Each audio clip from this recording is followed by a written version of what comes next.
Unencumbered by political correctness, undeterred in her mission to spread the truth, unafraid to be a true conservative, she's unapologetic, uncompromising, unwavering, and an undeniably powerful voice when we need it most. This is Rose Unplugged. This episode of Rose Unplugged is brought to you by MyPillow and Mike Lindau. Now, they want to thank everybody for all of your support. And to thank you, since they have an overstock, they're doing a clearance and new product sale right now for the best prices ever when you use promo code ROSE. You get free shipping. It doesn't even matter how large the item is. Free shipping on your entire order. 50% off of the MyPillow, 50% off brand new flannel sheets, 6-pack towel sets, only $29.98. You know what? There's just so much on. You just have to go there and look at it yourself. I love their dog beds, and so does my dog Tucker. So to get the best specials ever, go to MyPillow.com and use the promo code ROSE. Free shipping on the entire order. MyPillow.com, promo code ROSE. And I really do appreciate your support. It helps me keep this podcast going. Joining me today on this episode of Rose Unplugged is someone I've had on before. I love talking to him, particularly about China, and that is Bradley Thayer. He is a founding member of the Committee on Present Danger China and a former visiting fellow at Magdalen College, University of Oxford. He is joined today by James Fennell. He is a retired U.S. Navy captain serving 29 years in the military. He's the former director of intelligence and information operations for the U.S. Pacific Fleet, government fellow at the Geneva Center for Security Policy, and founding member of the Committee on Present Danger China. Today, we're going to talk about your book, Embracing Communist China, America's Greatest Strategic Failure. Thank you both for being with me today. It's our pleasure, Rose. Thank you for having us on. Thank you. Great to be here. Thank you, James. For a long time now, we've been talking about how poor leadership leads to the situation we find ourselves on the global stage, but particularly with China. But in this book, you talk about this going on for decades, how we've underestimated the threat from China. Can you explain to me how we've done that and how long this has actually been going on? The origins of this go back to when the United States foreign policy shifted recognition from the Republic of China and Taiwan to the People's Republic of China on the mainland of China. And we developed what we later call, and has been developed, the engagement school, where our elites in the U.S. government, and academics, and other areas began to develop these links to the People's Republic of China through our business community and other areas where we're placing a priority on engaging because we wanted the Chinese to help us offset the Soviet threat during the Cold War. This was built on and expanded upon because of Deng Xiaoping, who was leading China at that time, and he was fully understood kind of some of the greed and avarice that our nation had, and was willing to seek making money in China over being concerned about national defense because China was so weak back then. And after 40 years of successive administrations, Republican and Democrat, that continued to engage and place engagement as a priority, it became ingrained in our thinking and the way we operate. And so we have a system where everybody is saying it's to our advantage to engage with China because we'll see them moderate themselves and adopt international norms, and it will reduce tensions in the region, and we can all just get on with global trade, and everybody's boats will rise. The old naval saying, a rising tide lifts all boats. So that's what we believed for 40 years, and we practiced it. And it became so ingrained, but no one ever stopped and said, well, is this working or not? And is things actually getting better? Are they becoming normalized into the international order? Or are they starting their own international order? And it wasn't until the Trump administration that you actually had people come in and ask those hard questions, and that's when we went from labeling them as an engagement partner to a strategic competitor. And that was really a seminal change in U.S. foreign policy with the PRC in that administration. Our concern is that what we're seeing now in this last year is a return to the engagement school with all the leaders that last year that started going to Beijing, Secretary of State Blinken, CIA Director Secretary Yellen, Secretary Raimondo, Climate Czar Kerry, Henry Kissinger one last time, all went back there to set up this big meeting that happened in San Francisco in November last year, where Biden and Xi met and basically said, we're resuming engagement. And we're now starting to see that much more. Yes. And this is really worrisome because we know that it didn't work. You know, it is worrisome. And I'd like to talk to you for a moment, Bradley, because when James was talking about that shift, and particularly the shift that happened during the Trump administration, it was almost too late. And in fact, even though it was a good idea, now we've got a new administration that didn't, or does not still see that as a good idea. What are we going to do going forward? And have we embraced communist China to the extent that really there is no turning around? Well, we have embraced it certainly to our essentially misfortune. The first rule of strategy is do not help your adversary. And of course, we've been helping our enemy, as Jim said, now for over 40 years with the support we've given to communist China, again, with the exception of the Trump administration. But it's not too late. We've got ourselves definitely in a difficult situation, and we need to focus on getting out of it. That's going to require new leadership. We're not going to get that from the Biden administration. Obviously, as Jim mentioned, the meeting in San Francisco really was the acme or the epitome of the engagement school under Joe Biden, where 400 business leaders came together to give communist dictator Xi Jinping a standing ovation twice, not just once. Once wasn't good enough, but twice. And so that's appalling. But new leadership can turn this around, as we had Trump with focusing on really cutting off the Chinese Communist Party's financial support that they're getting from New York Financiers and Wall Street, as well as taking military measures and diplomatic measures against the People's Republic of China.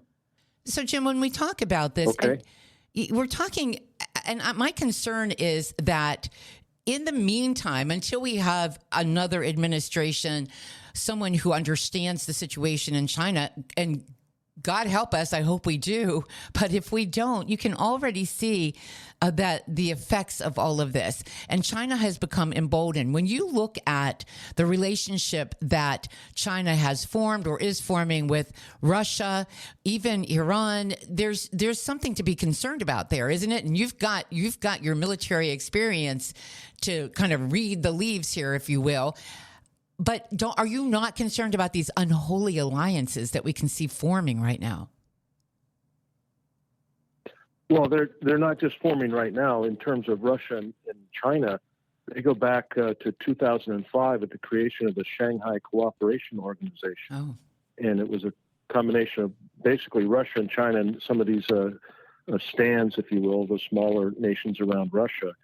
And when they first started doing military exercises 20 years ago, the Russians would laugh at the Chinese. And now the Russians are, not laughing anymore, and they're working with them. And just in this last year, we've had Chinese and Russian naval surface action groups work together, 10 ships transiting around Japan, circumnavigating Japan. So we hear a lot about Chinese Navy ships and carriers going around Taiwan. But a lot of folks in America don't know that the Chinese and Russians are threatening Japan in the same way. Chinese and Russian naval or air forces, they're flying bombers and fighters into each other's country. This last year, Chinese bombers and fighters flew from China around the southern tip of South Korea and into the Sea of Japan, and then landed in the Far East in Russia. Likewise, Russian bombers and fighters went the other way and landed in China. So they're working together very closely. And then we know that China has, relations with, obviously, a huge influence over North Korea, and North Korea is selling artillery and other things to Russia to help them in the war in the Ukraine. And then there's obvious connections with China and Russia into Iran, and they're even doing naval exercises together. They've done a series of naval exercises. So, yes, there is, as President Bush called it a long time ago, there is an axis of evil that's very active and much more developed than people give it credit for. Yeah, I agree. And, you know, it's interesting, too. Right now, what's going on is we read a lot about China warning the EU and the UK of a negative impact because finally, you know, there's been some blacklisting of some of the firms. When you spoke about aiding Russia's war against Ukraine, they're responding to that. They also, Bradley, are talking about their plans to crush Elon Musk and Tesla, and plus, you know, we've helped them in the EV industry. By the way, it's just amazing to me just how far we are from doing anything quite right where China is concerned. But when we think about all of these things and how they have this ability, you know, where chips are concerned and the control that they can ultimately have, I think, over many nations, are you afraid, Bradley? Well, there's reason for great concern about this, but we also need to recognize they've got clay feet. So they're a formidable adversary, but they're fundamentally, because they're a communist regime, they're illegitimate. And they have no popular mandate for ruling. And so the CCP is inherently precarious.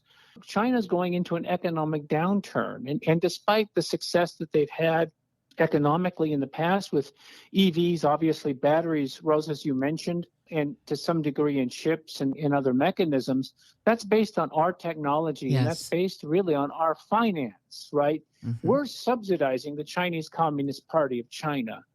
And the way to solve the problem that we have with this dangerous regime is to cut their finance off. Cut them off from technology, cut them off from trade, and capitalize on the resentment and the anger that the Chinese people have towards the Chinese Communist Party, in conjunction with the Chinese diaspora worldwide and people of goodwill around the world who would like to see this evil regime ejected from power. And so there's reason for great concern, and we shouldn't ever lower our guard, as indeed we have, which is the point of the book for the last 40 years almost, right? That this engagement school was absolutely the wrong framework to adopt. We abandoned power politics, which served us so well during World War II and the Cold War, in favor of the idea that if we work with the Chinese Communist Party, they'll get rich. And if they get rich, they'll be peaceful, and they'll adopt essentially Western norms and values and democracy. That was a disaster. So the way we need to do it is recognize they're an enemy, recognize we should not fund them or engage with them in any capacity, and then marshal our efforts to evict them from power. Do you expect this to be done? I mean, listen, guys, we're talking about this with the hope that there's going to be administration change, and with that, a better understanding of the threat that China holds over us, or could potentially over the entire globe, if you ask me. So we're hoping in a new administration. What happens if we don't get that? Well, it's a cause of great concern. It's unlikely that Biden will make it, obviously. Right. If he does and is reelected, well, then we would expect the continuation of this disastrous policy. We would also expect it under Gavin Newsom, Yes. Who's quite closely tied to Xi Jinping and really soiled himself in front of Xi Jinping in November in San Francisco. Michelle Obama, if she is the Democrat candidate and becomes president, we would expect something really along those lines. So Rose, breaking, if you will, the headlock that engagement has is exactly right. We need to have the right leadership, and it's unlikely that we're going to get it from Biden or Newsom, or quite likely from Michelle Obama. So the election of 2024 is important for so many reasons, and not the least of which because of this is the opportunity really to have the return of President Trump, and with his clear-sighted recognition that the Chinese Communist Party is our enemy, and we need to, again, focus our efforts on them. So much depends on November 5th, 2024. We're talking to James Fennell and Bradley Thayer on their book, Embracing Communist China, America's Greatest Strategic Failure.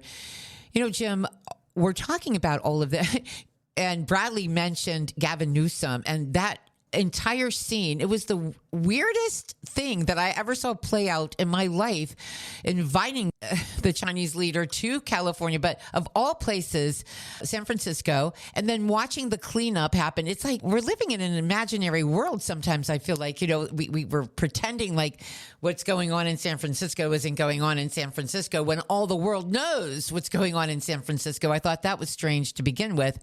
But what is this relationship that Bradley mentioned between Newsom and China? Why is there a relationship there in the first place? Well, it's about money. And so, there's been exposure. California has one of the largest state employee retirement funds and investment funds, and billions of dollars. And that was being invested in China. So the California, it's a one-party state, and Newsom's running it, and so he's been very close with them, and this kind of investments that California has with their employee money. And remember, before the event in November, earlier in the year in October, just a month before, Newsom had gone to Beijing and kowtowed before Xi. So this was a setup. They had sent Newsom to Beijing to meet with Xi and basically arrange for what was going to happen in November in San Francisco. So this is a very, the depths of the engagement school that are back in power now. It's like the Trump administration didn't even exist. And so I think, as Brad said, the election in November is really critical, but we don't have time to wait until then. The head of the Pacific Fleet, who's going to take over as the commander of the Indo-Pacific Command, Admiral Sam Papro, quoted in Newsweek as saying, hey, right now the Chinese military has the capability to essentially do a large-scale exercise in and around Taiwan and then launch into an invasion or some kind of blockade or something like that. They have the capacity to do that right now. So it's important that we are talking about these issues on your show and other shows to make sure that people are not going to accept this and put pressure on this administration to do the things that Brad mentioned. And for instance, we just saw National Security Advisor Jake Sullivan go on and was asked about why the administration added another 500 Russian companies to a sanctions list. And he said, well, it's really important because we need to choke off Russia's ability to have money so that they can't buy and build more weapon systems. So intellectually, they understand that providing money to governments that are adversaries is not a good thing. But they won't admit that ever for the PRC. And we need to call out that hypocrisy, expose their inconsistent and illogical policy prescriptions, and say, hey, we need to do the same thing to China, because when the Chinese invade Taiwan, it's not just going to affect the people of Taiwan. There are going to be sailors on the U.S. 7 fleet, in the U.S. 7 fleet, on our ships that are going to die. There are going to be airmen and Marines that are ashore in bases in Japan that are going to be struck. We have knowledge. We have commercial imagery that shows Chinese ballistic missile training in central China, where they're testing the warheads, and those where they're practicing launching these ballistic missiles at mock-up facilities of U.S. Navy facilities in Yokosuka, Japan. And so this is not something that's, we're fighting for a bunch of foreign rocks. This is about American lives and our interest in Asia to keep, our trade going and to keep people in America clothed and fed. So this is a really dangerous thing, and a lot of people that are, wearing the uniform at the 4-star level have been warning over the last year and a half that things are getting really tense right now, and that it's almost at a critical state. So even waiting until November may not be good enough. Yeah. We need to raise this issue now. Thank you. I mean, you make an excellent point about that. And I know that, Bradley, you and I have been talking for years about how Beijing has been pushing the envelope where Taiwan is concerned. And if something like this should happen, if they continue to feel emboldened enough to move forward on their plans for Taiwan, Bradley, that could just be the beginning of something. I mean, because we have to respond, right? Although I'm not sure we actually would under this administration. What are your thoughts on that, Bradley? Well, there is ambiguity. Sadly, the Biden administration has not had a consistent and clear message again to Beijing regarding deterrence and our commitment to Taiwan. So Xi Jinping, the communist dictator, has been clear that he's going to conquer Taiwan. He's going to bring it under the control of the Chinese Communist Party. And we've had many admirals and generals, including Air Force General Mike Minahan, warn last year, about a year ago, in a leaked memorandum that he anticipated Beijing would move against Taiwan next year in 2025. And as I said, a series of admirals have echoed that. U.S. naval admirals have echoed that too. So things are moving in that direction and may certainly be sooner than 2025. We could anticipate action this year against Taiwan. Therefore, it is absolutely critical to ensure that we can deter an attack, because deterrence is far more valuable. We want to avoid this conflict, and the way to avoid it is to have strength as well as clarity of message and a determination conveyed to Beijing that we will not tolerate this.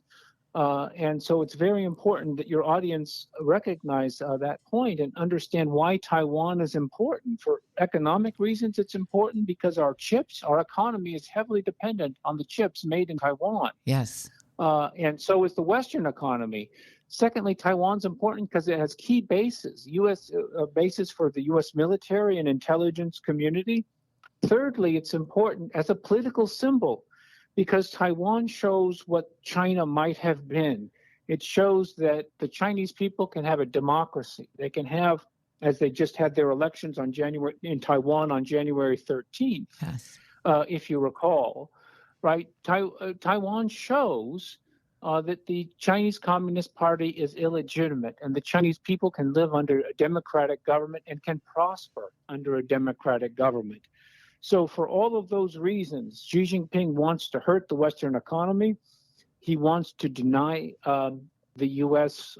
access to critical bases, and he wants to finally destroy, really, an alternative vision of China, that, and a far better one, that Taiwan represents. So Taiwan is critical to Americans for all of those reasons.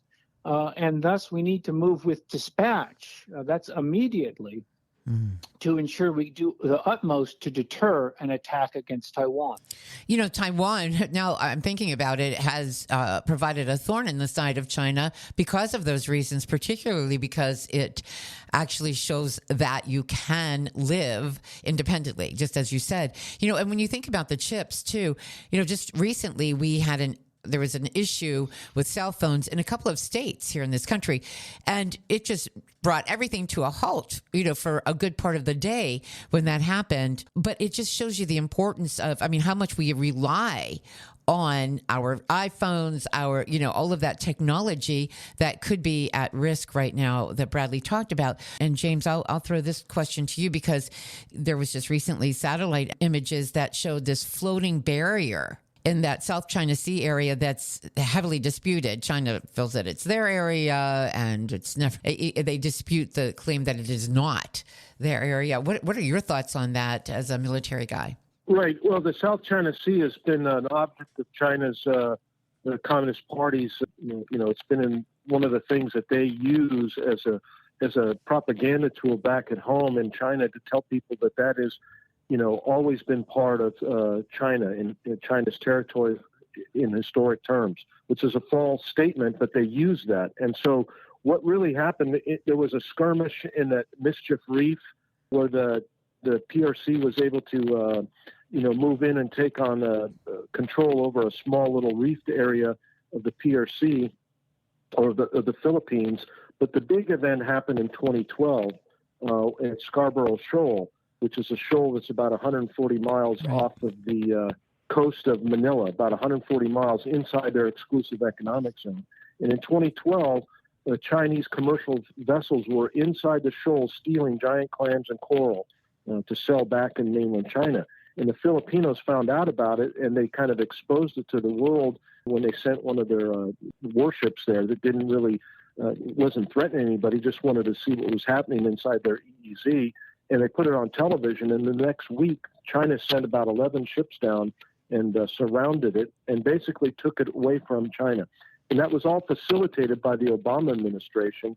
Wow. When Hillary Clinton was Secretary of State, and her head of the Asia department for the State Department was a guy named Kurt Campbell, who is now the Deputy Secretary of State. Great. And they basically sold out the Republic of the Philippines, our treaty ally. We have 5 treaty allies in the Pacific, and the Philippines is one of them. We have a mutual defense treaty with the Philippines, and we essentially let our ally down. And when that happened in 2012 and China took possession of Scarborough Shoal, it sent a signal across the region to our allies that maybe America's cannot be relied upon. Mm-hmm. And so here we are now 12 years later, and these things are still happening. China is still pushing and threatening and bullying the smaller nations in the South China Sea. And remember also, from 2013 to 2015, China built 7 artificial islands in the southern part of the South China Sea, in the Spratly Islands, and 3 of those islands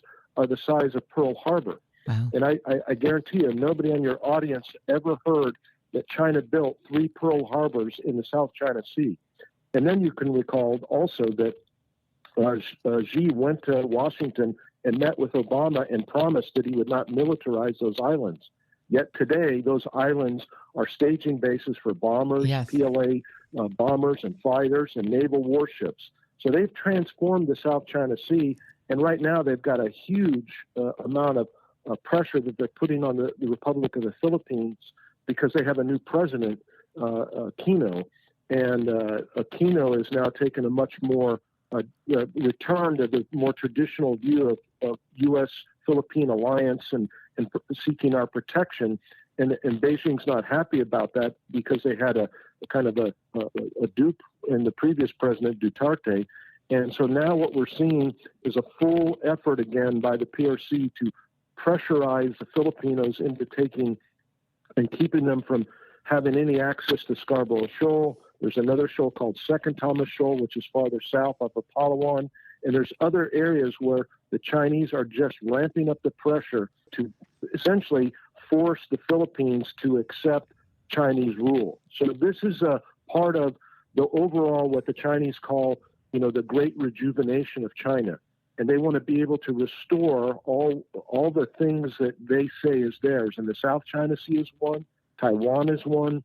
The southern Japanese islands of the Ryukyus and the Senkaku Islands is another area. There's disputed borders with India, and there's even disputed borders with Mongolia.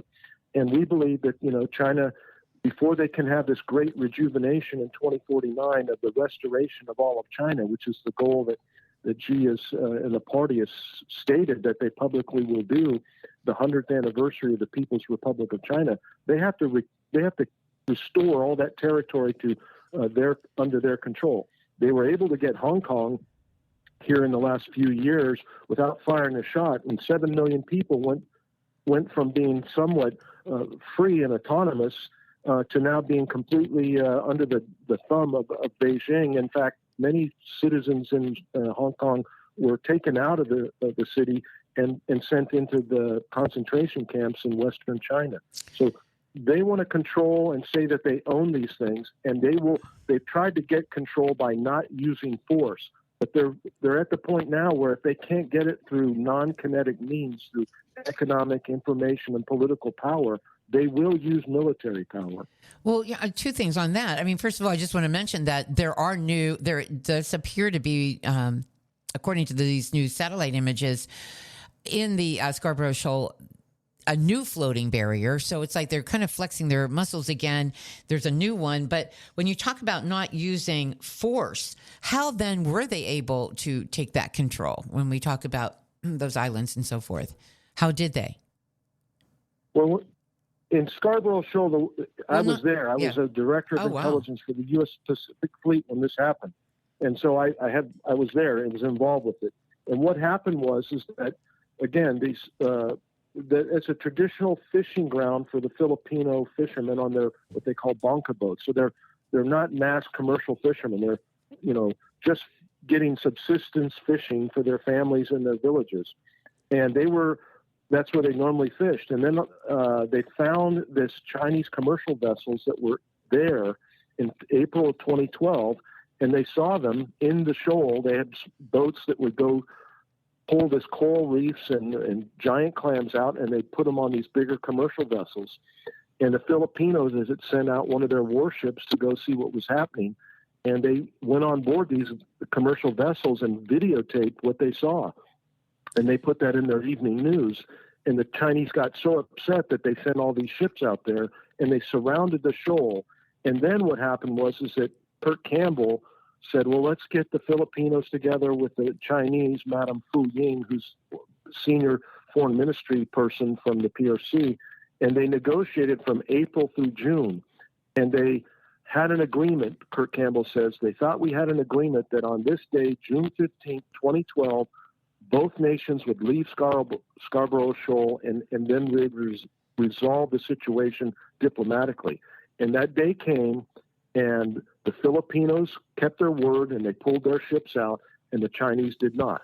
And that's how they kept control of Scarborough Shoal. And in between, that was 12 years ago, they've had erected a barrier in front of the shoal on and off over the years. And what's happened here in the last 2 months or 3 months is that the Chinese built this barrier, but the Filipinos under Aquino sent out their Navy SEALs equivalent and underwater divers, and they cut it. And then the Chinese have rebuilt it. So there is a small level conflict going on at Scarborough Shoal again. Thank you for explaining that to me. Bradley, when we talked earlier, and we do mention that China really economically isn't doing so great, but at the same time, they've got a huge military, so many men that are a part of that military, and they are strategic in so many ways. I think that they can be successful in a lot of endeavors in an effort to kind of gain control over more and more areas of the globe. Am I right?